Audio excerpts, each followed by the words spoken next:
දුබායි අහස දෙදරන්න යක්ෂ වැඩක් සිද්ධ වෙන්නයි යන්නේ බොලව්. අචලා දිල්රුක්ෂි ඩාන්සින් ඇකඩමියේ දූ දරුවන්ගේ නර්තන වික්‍රමයන්ගෙන් හැඩවෙන අග්නි පූජා 2 දැවැන්ත ප්‍රසංගය.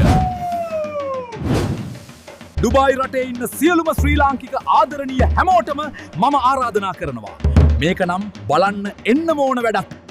ලංකාවෙන්ම කලාකරුවෝ රැසක් මේකට එකතු වෙනවා. දිනය අමතක කරන්න එපා.